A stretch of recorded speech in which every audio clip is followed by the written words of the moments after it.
Muy buenas tardes. Quiero compartirle esta vez este libro que se llama El conflicto de los siglos. Es un libro que trae 43 capítulos. Lo voy a estar compartiendo, resumiendo, haciendo videos para que conozcan un poco sobre este libro. Muy importante porque nos habla del pasado, del presente y del futuro, las cosas que sucedieron, que están sucediendo y que van a suceder. Lo puedes también buscar en YouTube. Pones ahí el conflicto de los siglos, capítulo 1, o el capítulo 2, o el capítulo que tú desees conocer, estudiar, ¿verdad? También puedes descargar el libro en formato PDF en internet, ¿verdad? En Google, y lo puedes encontrar. Antes de hablarle de este libro o el tema que le traigo hoy, el capítulo, voy a compartirle algo de la Biblia, pasaje que se encuentra en el libro de Eclesiastés, capítulo 1, versículo 9 y 10. Eh, Más adelante leeremos el 11. Dice el 9, versículo 9. Eclesiastés, capítulo 1, versículo 9 y 10 dice así. Hace una pregunta acá. ¿Qué es lo que fue? Es una pregunta. ¿Qué es lo que fue? Dice, lo mismo que será. ¿Qué es lo que ha sido hecho? Otra pregunta. ¿Qué es lo que ha sido hecho? Lo mismo que será. Pues nada hay nuevo debajo del sol. Versículo 10 dice, ¿acaso hay algo de que se pueda decir, he aquí, esto es nuevo? Ya aconteció en los siglos que nos han precedido. Vamos a dejarlo hasta ahí por el momento. Acá estos dos versículos claramente nos dicen que la historia se repite, que no hay nada nuevo debajo del sol. Dice, eh, ya aconteció en los siglos que nos han precedido. Por eso dice, ¿qué es lo que fue? Lo mismo que será. ¿Qué es lo que ha sido hecho? Lo mismo que se hará. Es decir, lo que se ha hecho, se hará. ¿Y qué es lo que fue? Lo mismo que será. La historia se repite, mis queridos hermanos, y por eso es muy importante conocer de historia y guía. Como les digo, este libro, El conflicto de los siglos, un libro, por cierto, muy atacado por el enemigo, por Satanás, porque Satanás no quiere que tú leas este libro, Satanás no quiere que eh, despertemos ya de eh, esta, este sueño espiritual en el que se encuentra hoy la iglesia, una iglesia tibia como la describe Apocalipsis. Eh, entonces, este libro es muy importante para poder entender todo este conflicto y todo el panorama en sí, para poder este, tomar la mejor decisión de nuestras vidas. Voy a enfocarme en el libro, en el capítulo 16, que tiene como título La Biblia y la Revolución Francesa. Este es un capítulo bastante extenso, pero voy a ir compartiendo pasaje por pasajes para no hacerlo muy extenso los videos, para que no se aburran, porque muchas personas pues no tienen mucho tiempo o no sacan mucho tiempo para la palabra de Dios y pues haré unos videos cortos, por lo menos unos 15 minutos, para ir conociendo un poco de la historia y ver de qué manera se va a repetir. Vamos a ver, dice por acá, empieza así. En el siglo XVI, la Reforma, presentando a los pueblos la Biblia abierta, procuró entrar en todos los países de Europa. Aquí está hablando que en el siglo XVI la Reforma, es decir, los protestantes, ¿verdad? Los protestantes, los que habían salido de la Iglesia Católica, eh, dice que presentando a los pueblos la Biblia abierta, procuró entrar en todos los países de Europa. Recordemos que estos primeros pioneros de la reforma los protestantes habían traducido la Biblia en sus idiomas para que las personas de sus comunidades, sus pueblos pudieran tener acceso a la palabra de Dios, porque en ese tiempo solo la Iglesia Católica la tenía en un idioma latín, si no me equivoco, y vemos que no, y la ocultaban, le ocultaban la Biblia a las personas, no permitían que otras personas la estudiaran, y ellos estaban en contra de estas traducciones al idioma de cada país, y por eso hubo mucha persecución. Tenemos la historia de Martín Lutero, de Juan Hus y de muchos más, ¿verdad? Entonces, acá dice que en el siglo XVI la Reforma, presentando a los pueblos la Biblia abierta, procuró entrar en todos los países de Europa. Algunas naciones le dieron la bienvenida como a mensajera del cielo. En otros países el papado consiguió hasta cierto punto cerrarle la entrada. Acá ya vemos que nos dice que el papado se oponía a que los protestantes llevaran la Biblia, la palabra de Dios, a muchos países, ¿verdad? Dice, en otros países el papado consiguió hasta cierto punto cerrarle la entrada, y la luz del conocimiento de la Biblia, con sus influencias ennoblecedoras, quedó excluida casi por completo. Hubo un país donde, aunque la luz logró penetrar, las tinieblas no permitieron apreciarla. Ya sabemos cuál es este país por el título que les dije, la Biblia y la Revolución Francesa, que estamos hablando de Francia. Entonces dice, hubo un país donde, aunque la luz logró penetrar, las tinieblas no permitieron apreciarla. Durante siglos la verdad y el error se disputaron se disputaron el predominio. Luego dice, triunfó al fin el mal y la verdad divina fue desechada. Esta es la condenación, que la luz ha venido al mundo y los hombres amaron más las tinieblas que la luz. Juan 3:19.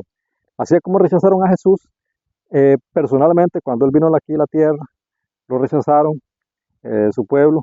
Vemos que la historia, como nos dice la Biblia, el versículo con el que empezamos, qué es lo que fue, lo mismo que será, qué es lo que ha sido hecho, lo mismo que se hará. Vemos que la historia se repite, rechazaron a Jesús cuando Él estuvo aquí presente, en su persona, y también aquí vemos que después, más tarde, en este periodo de la Revolución Francesa, vemos que se está rechazando otra vez la luz, porque dice que los hombres amaron más las tinieblas que la luz. Dice, aquella nación tuvo que cosechar los resultados del mal que ella misma se había escogido. El freno del Espíritu de Dios le fue quitado al pueblo que había despreciado el don de su gracia. Se permitió al mal que llegase a su madurez, y todo el mundo pudo palpar las consecuencias de este rechazamiento voluntario de la luz. La guerra que se hizo en Francia contra la Biblia durante tantos siglos llegó a su mayor grado en los días de la Revolución. Esa terrible insurrección del pueblo no fue sino un resultado natural de la supresión que Roma había hecho de las Sagradas Escrituras. Vemos que este conflicto se debió a la supresión que Roma había hecho de las Sagradas Escrituras. Fue la ilustración más elocuente que jamás presenciara el mundo de las maquinaciones de la política papal, y una ilustración de los resultados hacia los cuales tendían durante más de 1000 años las enseñanzas de la Iglesia de Roma, es decir, la Iglesia Católica. La supresión de las Sagradas Escrituras durante el periodo de la supremacía papal había sido predicha por los profetas, y el revelador había señalado también los terribles resultados que iba a tener, especialmente para Francia, el dominio del hombre de pecado. Cuando hablamos del hombre de pecado, sabemos que nos referimos al papado. Dice, dijo el ángel del Señor, hollarán la santa ciudad 42 meses y daré autoridad a mis 2 testigos, los cuales profetizarán 1260 días vestidos de sacos, y cuando hayan acabado de dar su testimonio, la bestia que sube del abismo hará guerra contra ellos y prevalecerá contra ellos y los matará, y sus cuerpos muertos yacerán en la plaza de la gran ciudad, que se llama simbólicamente Sodoma y Egipto, en donde también el Señor de ellos fue crucificado. Y los que habitan sobre la tierra se regocijan sobre ellos y hacen fiestas y se envían regalos los unos a los otros, porque estos dos profetas atormentaron a los que habitan sobre la tierra. Y después de los 3 días y medio, el espíritu de vida venido de Dios entró en ellos y se levantaron sobre sus pies. Y cayó gran temor sobre los que lo vieron. Apocalipsis capítulo 11, versículos del 2 al 11. Dice así: los 42 meses y los 1260 días designan el mismo plazo, o sea, el tiempo durante el cual la Iglesia de Cristo iba a sufrir bajo la opresión de Roma. Los 1260 años del dominio temporal del Papa comenzaron en el año 538 después de Cristo y debían terminar en 1798. En dicha fecha entró en Roma un ejército francés que tomó preso al Papa, el cual murió en el destierro. A pesar de haberse elegido un nuevo Papa al poco tiempo, la jerarquía pontificia no volvió a alcanzar el esplendor y poderío que antes tuviera, porque recordemos que la Iglesia Católica tenía ambos poderes, político y religioso. Dice que la persecución contra la Iglesia no continuó durante todos los 1260 años. Dios, usando de misericordia con su pueblo, acortó el tiempo de tan terribles pruebas. Al predecir la gran tribulación que había de venir sobre la Iglesia, el Salvador había dicho: si aquellos días no fuesen acortados, ninguna carne sería salva, mas por causa de los escogidos, aquellos días serán acortados. Como que esta profecía se cumplió cuando Jesús dijo eso, que en Mateo 24, 22, que si aquellos días no fuesen acortados, ninguna carne sería salva, mas por causa de los escogidos, aquellos días serían acortados. Ahorita vamos a ver, dice que hoy en día muchos toman este pasaje para decir que se está cumpliendo la profecía de que Jesús dijo que los días serían acortados, y hay falsas, bueno, hay eh, este, como le digo, información de que el día científico han descubierto que los días ya no tienen 24 horas, por el planeta, no sé, o sea, muchas cosas que están sucediendo, que los días se están acortando en lo que son las horas, y que todo eso ya estaba predicho en la Biblia. Pero cuando acá Jesús dice que aquellos días serían acortados, no está hablando de acortar las horas que tiene el día, sino es de el periodo de persecución que estaba profetizado, que era por 1260 años, que este sistema perseguiría al pueblo de Dios. Pero dice aquí que Dios, usando de misericordia con su pueblo, acortó el tiempo de tan terribles pruebas. Acortó el tiempo, a eso se refiere. Eh, Dice que terminó antes, dice que al predecir la gran tribulación que había de venir sobre la iglesia, el Salvador había dicho: si aquellos días no fuesen acortados, ninguna carne sería salva, mas por causa de los escogidos, aquellos días serán acortados. Debido a la influencia de los acontecimientos relacionados con la Reforma, las persecuciones cesaron antes del año 1798. Entonces acá vemos que a eso se refiere cuando los días serán acortados, que no eran 1260 como lo estaba predicho, aunque o sea, la persecución cesó antes de 1798, pero la herida que recibió la bestia sí fue en el año 1798, es decir, al cumplir los 1260 días. Eso es muy importante. Y acerca de los dos testigos, el profeta declara más adelante: estos son los dos olivos y los dos candelabros que están delante de la presencia del Señor de toda la tierra.